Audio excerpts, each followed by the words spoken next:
right. I think we're done with the sad stuff for a while, though. Yes. We told you guys how much trouble we're in. Most people here understand that. But there are things we can do about it. And one of the things I highly recommend is to get assets in your own possession. Does everybody have their assets in their own possession for the most part? So you don't really care if the banks go down and they lied to you because you've already taken care of that issue. You'll still be angry at them, as well you should. I've been fighting the battle for freedom, for the price of silver, for a long, long time. Silver is the way out, and it sounds weird to say that because it should be a way in to a monetary system that's sound. Does anybody know the definition of a U.S. dollar? It's an ounce of silver. It's still, to this day, an ounce of silver. A definition of a Federal Reserve note is different. A Federal Reserve note is those pieces of paper you have in your pocket, those things you see on your monthly statement from J.P. Morgan or Citibank. But a dollar is still, in the United States of America, 372.16 ounces or grains of fine silver, which is just short of an ounce. Anyway, I found out about 20 years ago that these bankers were rigging the price of silver every day.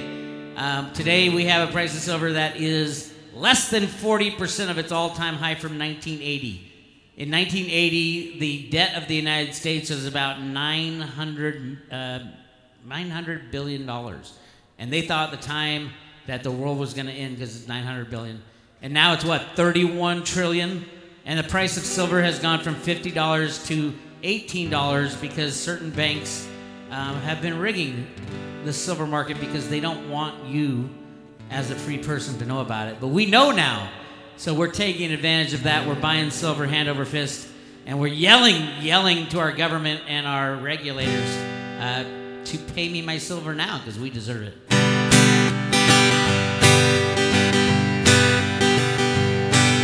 Pay me my silver now.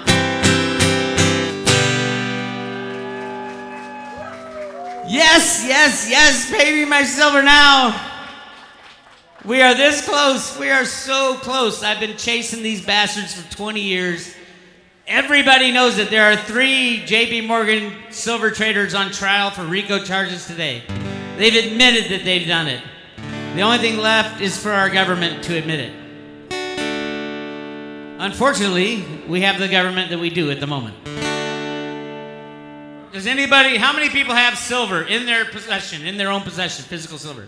Okay, so here's where the current status is of the silver market, and we've been waiting for this for a long time.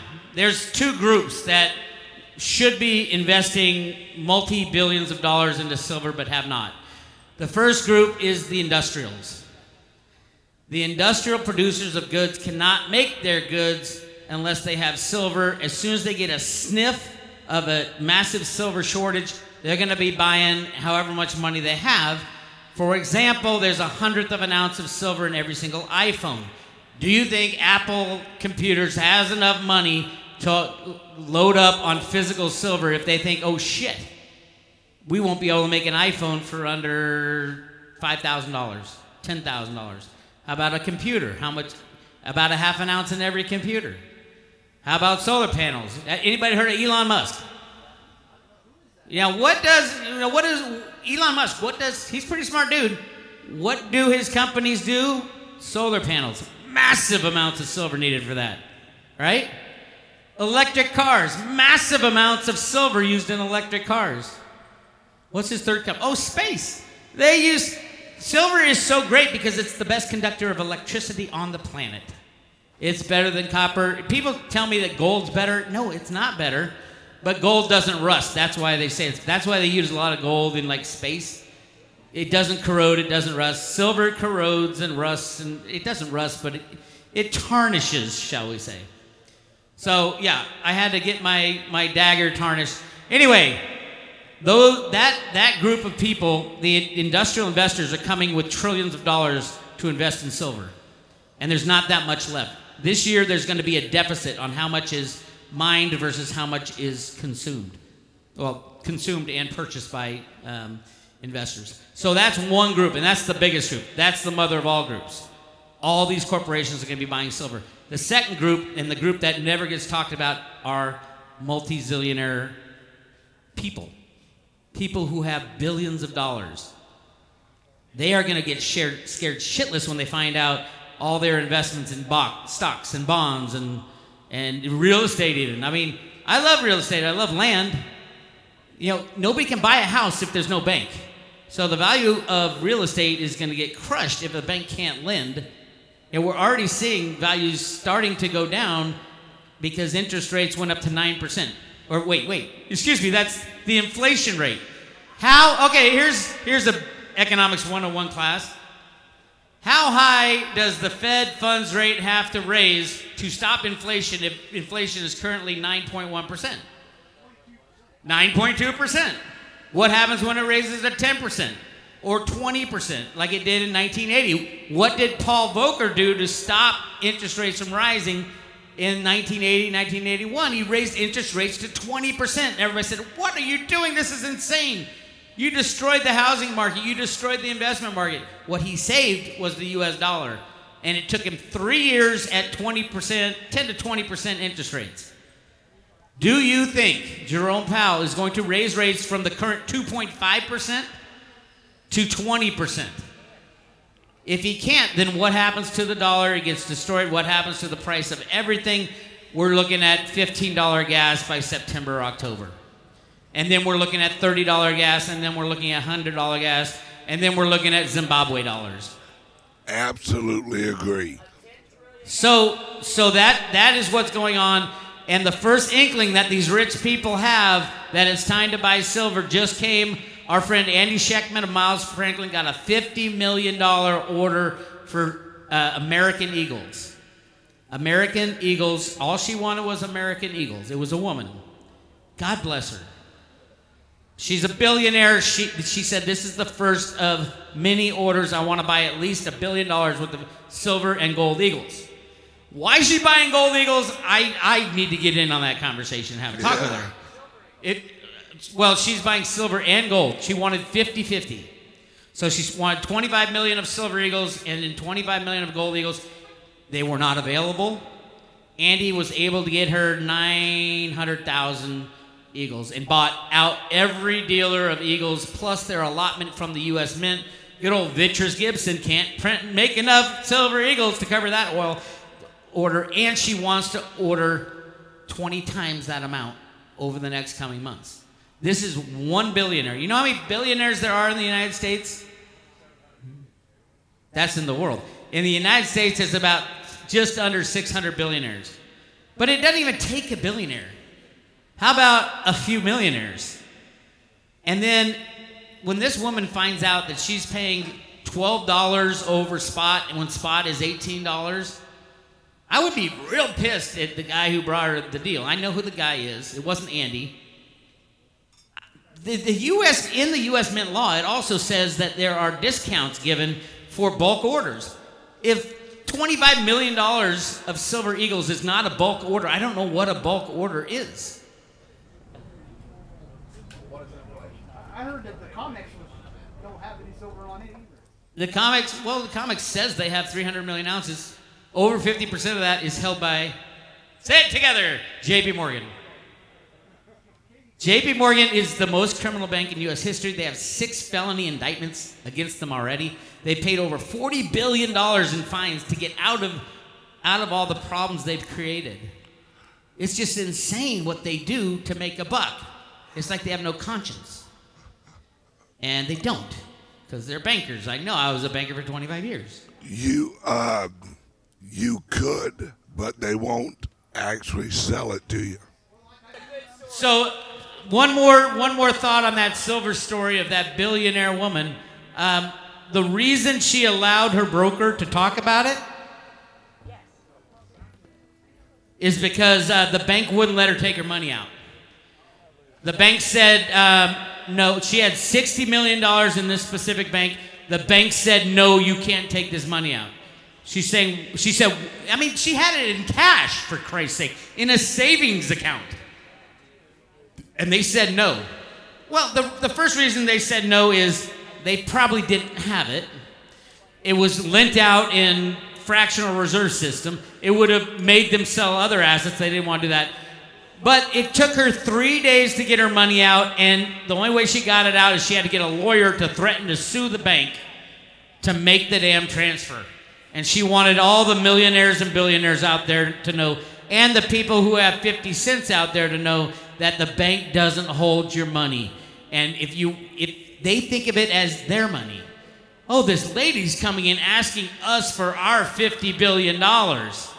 It's bullshit. That's my money. You should be able to give it to me when I demand it. But we know how fractional reserve banking works. They take in $50 billion. How much do they lend? $500 billion. The rest is money created out of thin air. Welcome to the United States of America. Welcome to everywhere around the planet now. And in China, they do it 8-1. They create money 8-1 to us.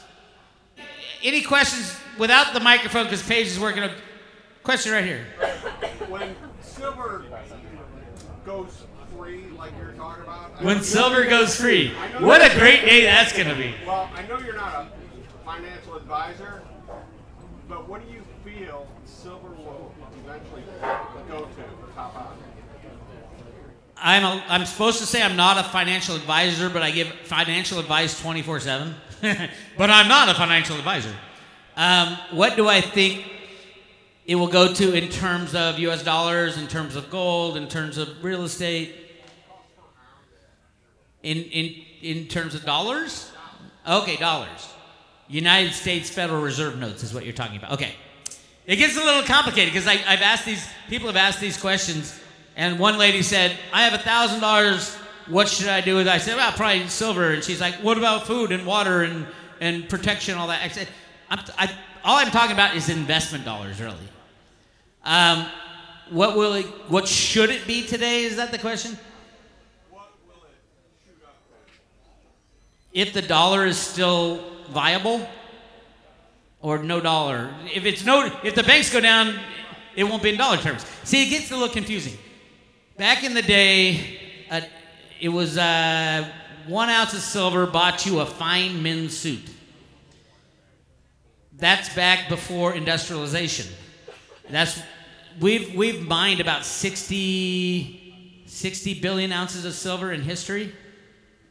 About 54 billion of those are gone in old TVs, and they've basically been dumped. Smart bombs, flat screen TVs. There's about 6 billion ounces of silver left on the planet, to usable silver. There's about 6 billion ounces of gold. So a good way to think about it is it should be priced 1-to-1 with gold. But here's the problem with that. There's a hell of a lot more gold than 6 billion ounces. Probably 60 billion ounces. So will silver go 1-to-10 with gold? And then what's gold? Gold's rigged too. What's gold really worth? Now the banks are buying gold left and right. On the COMEX, they're literally taking delivery of trillions of dollars in gold right now because they know the whole system's about to change. In dollar terms that we can digest today, if silver was freely traded in a fair market value type situation, I would assume somewhere around $1,000 an ounce today. In U.S. currency today. But see, that's the thing. No markets are fair. Even the trading in the U.S. dollar is not a freely traded market. They're trading massive amounts of derivatives out of the Exchange Stabilization Fund. So it's hard to value anything because everything has to be valued in terms of something else. They're saying the U.S. dollar is the strongest currency on the planet right now, which is true. The U.S. dollar's strength compared to every other shitty fiat unbacked currency. And it will always be that way. The Chinese yuan will never overtake the dollar as the world's reserve currency. There will never be another world reserve currency that is fiat, that is declared by governments. We have the last one, and that's why this transition is going to be so hard. It's like every single country holds U.S. dollars so they could buy oil in the past. That was the petrodollar. But now they're starting to sell it, and it's like, okay, if we can pull the plug on this game. The United States can end this game anytime we want. And all we have to do is let the silver market trade freely. It would destroy Bank of America, Citibank, and that would destroy every other financial instrument on the planet. The question is, nobody's ready to press that red button. And it's a big press. He has one follow-up. Go ahead. Well, okay. Well, the U.S. debt clock. Do you mean the website, U.S. debt clock? It's not, well, it's .org. It's not .gov. So it's an individual's, but I understand how that concept, because it says silver, it's some couple $1,000s and things like that. What they're doing is taking the amount of inflation and the amount of debt that's climbing every day by, what do we have, 31 trillion? But then you add on Social Security, Medicare, all the other IOUs that are owed. The United States is the largest debtor nation in the world. Who wins? Who wins if the currency is destroyed? The largest debtor.